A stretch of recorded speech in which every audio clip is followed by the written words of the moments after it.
very significant. Let's see. Okay, moving on to a little more closer in. There's a major upset rebellion in the Dagdioth royalty line. It seems like there's some conflict between Kagal and other members of the royalty organizations, and some uses of undead and some conflicts there. And it looks like there's a row in Dagdioth. So that's a major opportunity for people to push back and really take back a lot of the territory that Dagdioth has been taking over. When Kagal got to Feyvale, there was a major battle between him and many dragons that were there, some on his side, some against him. Many of the Fey showed up at that point and used a lot of magic to oppose Kagal. He ended up destroying some of the groves of trees in that area, which still haven't recovered, and so putting energy into the fairy folk and Fae will be important if we're going to recover the damage that he did. He was eventually blown up by dragons and the Fae, and wasn't seen for several years after that. It seems like he was having to recover, and there's a general consensus in the dragon community that Kagal is no longer a dragon if he ever was one. So that's a new development there. Let's see. Dagdioth overall not doing great, so that's good for us. The Agantine Wraith thing is still around and it continues to be an issue all throughout the time jump, it looks like.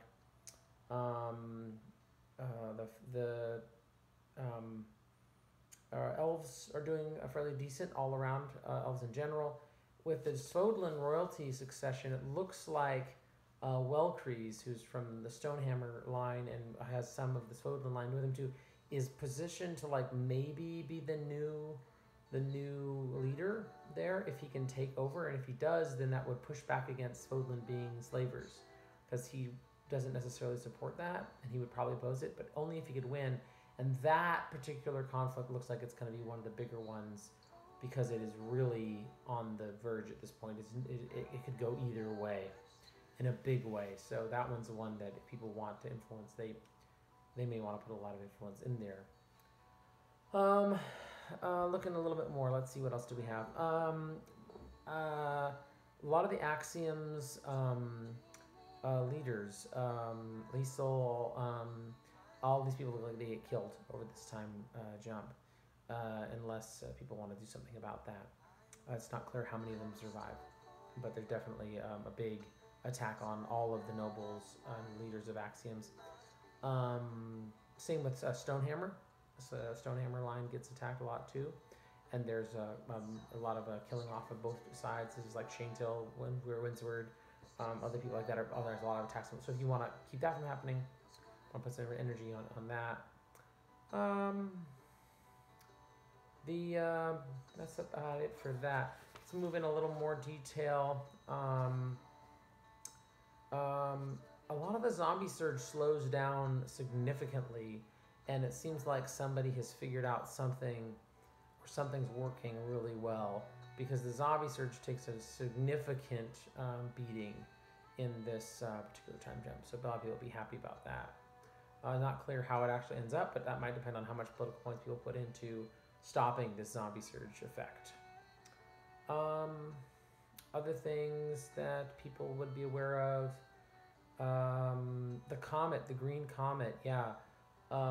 It actually disappears behind the moon at this point in the first about 7 years, and it hasn't been seen since then.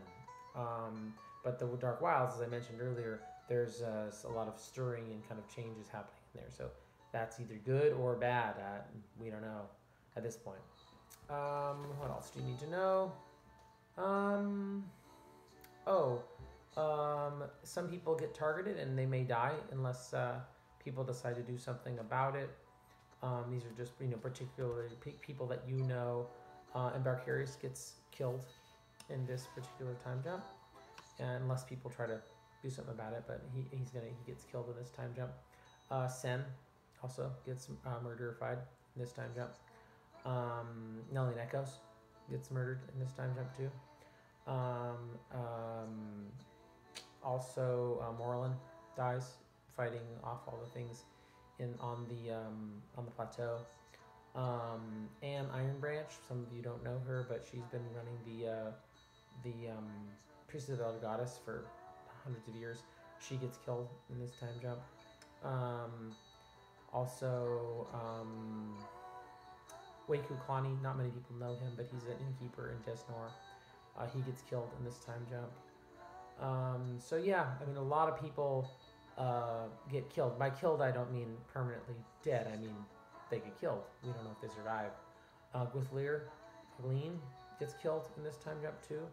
Don't know if he survives, but definitely gets killed. Dillian Plamic of the Elves, he gets killed in this time jump. It looks like Grilly Pelian, who is the nature teacher in of the Elves PDs, unless something serious is done. She was already captured by some of the Bandit Lands people, and I don't think she's going to survive. Suthain Kodan, I don't know if you know him, but he's of the Elves also. He gets killed. I mean, Ian and I just took a brutal beating, and most of their council is getting killed in this particular time jump. So that's bad news. But so a lot of loss of people. A lot of people. I mean, they may survive, but they're just taking a beating. A lot of shifts and some really unknown things and some really scary things that could be happening. But overall, fairly decent. Although remember, this is set to neutral, so it's also why.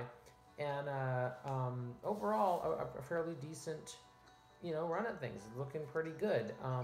Looking like we have a chance to hammer out a really new system of governance, which could save Rokron. But we do have the issue of Dagdioth pushing in strong. Sodlin, if it doesn't get brought back into the, Rokron Free Republics group, is going to sandwich with Wizard Trade Order, and they're just going to vice with Dagdioth on one end, and then Wizard Trade Order and Sodlin on the other two ends, and just crush until they control everything. So that's really bad news. And there's a lot of little small areas that are really sad and need some attention, or else a lot of things are going to come apart. But overall, I'd say a very good time jump. One of the better ones we've had in a long time. So take that and do with it what you will. See you all when I see you.